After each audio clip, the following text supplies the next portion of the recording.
Hi ಎಲ್ಲರಿಗೂ ನಮಸ್ಕಾರ. ಮೊದಲನೇದಾಗಿ ಥ್ಯಾಂಕ್ ಯು ಸೋ ಮಚ್ ಎಲ್ಲರಿಗೂನು. ನಿಮ್ಮ ಸಪೋರ್ಟ್ ನನಗೆ ಯಾವಾಗಲೂ ಹೀಗೆ ಇರಲಿ. ನನಗೆ ನೀವು ತುಂಬ ಒಳ್ಳೆ ರೆಸ್ಪಾನ್ಸನ್ನು ಕೊಟ್ಟಿದ್ದೀರಾ. ನನಗೆ ತುಂಬಾನೇ ಖುಷಿಯಾಯಿತು. ಹಾಗೆ ನನ್ನ ಜವಾಬ್ದಾರಿ ಕೂಡ ಹೆಚ್ಚಾಯಿತು. ಇನ್ನು ಮುಂದೆ ನಿಮಗೆ ನಾನು ಒಳ್ಳೊಳ್ಳೆ ಕಂಟೆಂಟನ್ನು ಕೊಡೋದಕ್ಕೆ ಪ್ರಯತ್ನ ಮಾಡ್ತೀನಿ. ಇವತ್ತು ಮನೆಯಲ್ಲಿ ಪಾಲಕ್ ಸೊಪ್ಪು ತುಂಬ ಇತ್ತು. ಅದಕ್ಕೆ ಪಾಲಕ್ ರೈಸ್ ಮಾಡೋಣ ಅಂದ್ಕೊಂಡೆ. ಬನ್ನಿ ಪಟಾಪಟ್ ಅಂತ ಹೇಳಿ ಪಾಲಕ್ ರೈಸ್ ಮಾಡೋದನ್ನು ತೋರಿಸ್ತೀನಿ. ನಾನು 1.5 ಕಪ್ ಅಕ್ಕಿ ತಗೊಂಡಿದ್ದೀನಿ. ಇದಕ್ಕೆ 1 ಬೌಲ್ ನೆನೆಸಿದ ಬಟಾಣಿ, ಹಾಗೆ ಸ್ವಲ್ಪ ಗೋಡಂಬಿ, 2 ಚಾಪ್ ಮಾಡಿರೋ ಈರುಳ್ಳಿ, ಹಾಗೆ 1 ಟೊಮೆಟೊ. ನಾನು ಇದಕ್ಕೆ ಬಳಸ್ತಿರೋ ಮಸಾಲಾ ಪದಾರ್ಥಗಳು: ಅರ್ಧ ಟೇಬಲ್ ಸ್ಪೂನ್ ಸೋಂಪು ಕಾಳು, 1 ಟೇಬಲ್ ಸ್ಪೂನ್ ಜೀರಿಗೆ, 15ರಿಂದ 20 ಕಾಳು ಮೆಣಸು, ಹಾಗೆ 1 ಇಂಚು ಚಕ್ಕೆ, 3 ಏಲಕ್ಕಿ, ಲವಂಗ, ಹಾಗೆ ಪಲಾವ್ ಎಲೆ, 3 ಹಸಿಮೆಣಸು, 1 ಇಂಚು ಶುಂಠಿ, 10 ಬೆಳ್ಳುಳ್ಳಿಯನ್ನು ತಗೊಂಡಿದ್ದೀನಿ. ಹಾಗೆ 3 ಕಟ್ಟು ಪಾಲಕ್ ಸೊಪ್ಪನ್ನು ತಗೊಂಡಿದ್ದೀನಿ. ಬನ್ನಿ ಪಟಾಪಟ್ ಅಂತ ಪಾಲಕ್ ರೈಸನ್ನು ಮಾಡೋದನ್ನ ತೋರಿಸ್ಕೊಡ್ತೀನಿ. ಮೊದಲನೇದಾಗಿ ನಾನು ನೀರನ್ನು ಬಬಲ್ಸ್ ಬರೋವರೆಗೂ ಬಿಸಿ ಮಾಡ್ಕೊತೀನಿ. ನಂತರ ಇದಕ್ಕೆ ನಾನು ವಾಶ್ ಮಾಡಿ ಇಟ್ಕೊಂಡಿರೋ ಪಾಲಕ್ ಸೊಪ್ಪನ್ನು ಇದಕ್ಕೆ ಹಾಕ್ತೀನಿ. ನಂತರ ಗ್ಯಾಸ್ನ ಆಫ್ ಮಾಡಿ 10 ನಿಮಿಷ ಇದರಲ್ಲೇ ನೆನೆಯೋದಕ್ಕೆ ಬಿಟ್ಟು ಕ್ಲೋಸ್ ಮಾಡ್ತೀನಿ. 10 ನಿಮಿಷ ಆದಮೇಲೆ ನಾನು ಒಂದು ಮಿಕ್ಸಿ ಜಾರ್ ತಗೊಂಡು ಅದಕ್ಕೆ ಬೆಳ್ಳುಳ್ಳಿ, ಹಾಗೆ ಹಸಿಮೆಣಸು, ಶುಂಠಿಯನ್ನು ಇದಕ್ಕೆ ಹಾಕ್ಕೊತೀನಿ. ಹಾಗೆ ನೆನೆಸಿಟ್ಕೊಂಡಿರೋ ಪಾಲಕ್ ಸೊಪ್ಪನ್ನು ಕೂಡ ಇದಕ್ಕೆ ನಾನು ಹಾಕ್ಕೊತೀನಿ. ಇನ್ನು ಯಾರು ನನ್ನ ಚಾನಲ್ಗೆ ಸಬ್ಸ್ಕ್ರೈಬ್ ಆಗಿಲ್ಲ, ಪ್ಲೀಸ್ ಹೀಗೆ ಹೋಗಿ ಸಬ್ಸ್ಕ್ರೈಬ್ ಆಗಿ. ಬೆಲ್ ಬಟನ್ನ ಕ್ಲಿಕ್ ಮಾಡೋದನ್ನು ಮರಿಬೇಡಿ.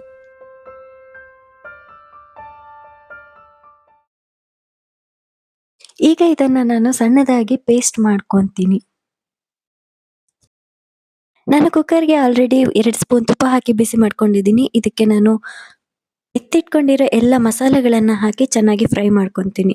ನಂತರ ಇದಕ್ಕೆ ನಾನು ಚಾಪ್ ಮಾಡಿರೋ ಈರುಳ್ಳಿಯನ್ನು ಹಾಕಿ ಹಸಿ ವಾಸನೆ ಹೋಗೋವರೆಗೂ ಚೆನ್ನಾಗಿ ಫ್ರೈ ಮಾಡ್ಕೊತೀನಿ. ಹಸಿ ವಾಸನೆ ಹೋದ್ಮೇಲೆ ಗೋಡಂಬಿಯನ್ನು ಹಾಕಿ ಫ್ರೈ ಮಾಡ್ಕೊತೀನಿ. ನಂತರ ಬಟಾಣಿ ಹಾಕಿ ಸ್ವಲ್ಪ ಫ್ರೈ ಮಾಡಿ ನೆಕ್ಸ್ಟ್ ಟೊಮೆಟೊವನ್ನು ಹಾಕಿ ಫ್ರೈ ಮಾಡ್ಕೊತೀನಿ. ನಾನು ಇದಕ್ಕೆ ಸ್ವಲ್ಪ ಉಪ್ಪನ್ನು ಸೇರಿಸ್ತೀನಿ. ಉಪ್ಪನ್ನು ಸೇರಿಸೋದ್ರಿಂದ ಈರುಳ್ಳಿ, ಟೊಮೆಟೊ, ಬಟಾಣಿ ಟೇಸ್ಟ್ ತುಂಬ ಚೆನ್ನಾಗಿ ಬರುತ್ತೆ. ನಂತರ ನಾನು ಇದಕ್ಕೆ ರುಬ್ಬಿರೋದನ್ನು ಇದಕ್ಕೆ ಸೇರಿಸ್ತೀನಿ. ಸೇರಿಸಿ ಚೆನ್ನಾಗಿ ಕೈ ಆಡಿಸ್ತೀನಿ. 1 ನಿಮಿಷ ಇದರಲ್ಲೇ ಕುದಿಯೋದಕ್ಕೆ ಬಿಡ್ತೀನಿ. ನಂತರ ಇದಕ್ಕೆ ನಾನು ಅಕ್ಕಿ ಸೇರಿಸಿ ಚೆನ್ನಾಗಿ ಕೈ ಆಡಿಸ್ತೀನಿ. ರುಬ್ಬಿರೋ ಸೊಪ್ಪು ಹಾಗೆ ಅಕ್ಕಿ ಚೆನ್ನಾಗಿ ಮಿಕ್ಸ್ ಆಗಿ ಅಕ್ಕಿ ಹಸಿರು ಬಣ್ಣ ಕಾಣುತ್ತೆ ಅಲ್ಲಿವರೆಗೂ.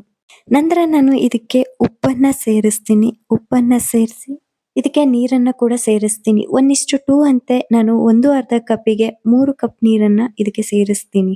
ನಂತರ ಅಕ್ಕಿ ಗಂಟಾಗದೇ ಇರೋ ರೀತಿಯಲ್ಲಿ ಚೆನ್ನಾಗಿ ಕೈ ಆಡಿಸ್ಬಿಡ್ತೀನಿ. ಈಗ ಕುಕ್ಕರ್ನ ಕ್ಲೋಸ್ ಮಾಡಿ 3 ವಿಸಲ್ಸನ್ನು ಕೂಗಿಸಿದ್ರೆ ಪಾಲಕ್ ರೈಸ್ ರೆಡಿ.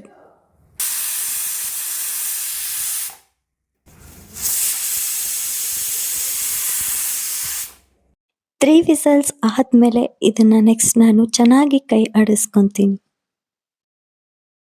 ನಾನೊಂದು ನಿಂಬೆಹಣ್ಣನ್ನು ತಗೊಂಡಿದ್ದೀನಿ. ಅರ್ಧ ನಿಂಬೆಹಣ್ಣಿನ ರಸನ ಇದಕ್ಕೆ ಹಾಕಿಬಿಟ್ಟು ಚೆನ್ನಾಗಿ ಮಿಕ್ಸ್ ಮಾಡ್ಕೊತೀನಿ.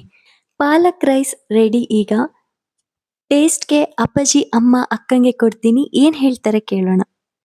ತುಂಬ ಜನ ನನಗೆ ಕಮೆಂಟ್ಸ್ನಲ್ಲಿ ವಿಶಸ್ಸನ್ನು ತಿಳಿಸಿದ್ದೀರಾ, ಹಾಗೆ ಸಜೆಷನ್ಸನ್ನು ಕೂಡ ಕೊಟ್ಟಿದ್ದೀರಾ. ಮತ್ತೆ ನಾನು ಯಾವ ರೆಸಿಪೀಸನ್ನು ತೋರಿಸ್ಬೇಕು ಅಂತ ಕೂಡ ನೀವು ಹೇಳಿದ್ದೀರಾ. ಕೆಲವೊಬ್ರು ಟಿಪ್ಸನ್ನು ಕೇಳಿದ್ದೀರಾ, ಇನ್ನು ಕೆಲವರು ಡೈಲಿ ವ್ಲಾಗನ್ನು ಕೇಳಿದ್ದೀರಾ. ಖಂಡಿತವಾಗಿಯೂ ನಾನು ಎಲ್ಲ ವಿಷಯಗಳ ಬಗ್ಗೆನೂ ವ್ಲಾಗ್ ಮಾಡಿ ಹಾಕ್ತೀನಿ. ನಿಮ್ಮ ಪ್ರೀತಿಗೆ ನಾನು ಚಿರಋಣಿ. ಹಾಗೆ ಇವತ್ತಿನ ವ್ಲಾಗ್ ನಿಮಗೆ ತುಂಬ ಇಷ್ಟ ಆಯಿತು ಅಂತ ಭಾವಿಸ್ತೀನಿ. ಬನ್ನಿ ಮನೇಲಿ ಎಲ್ರಿಗೂ ಟೇಸ್ಟ್ ನೋಡೋದಕ್ಕೆ ಕೊಡೋಣ. ಟೇಸ್ಟ್ ನೋಡಿ ಹೇಳಿ ಅಪ್ಪಾಜಿ.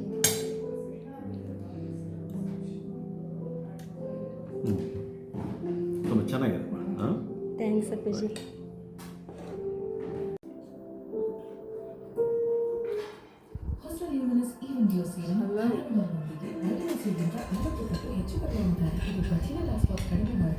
ಅಕ್ಕ ಹೇಗಿದೆ ಟೇಸ್ಟ್ ಮಾಡಿ? ಟೇಸ್ಟ್ ಮಾಡಲ.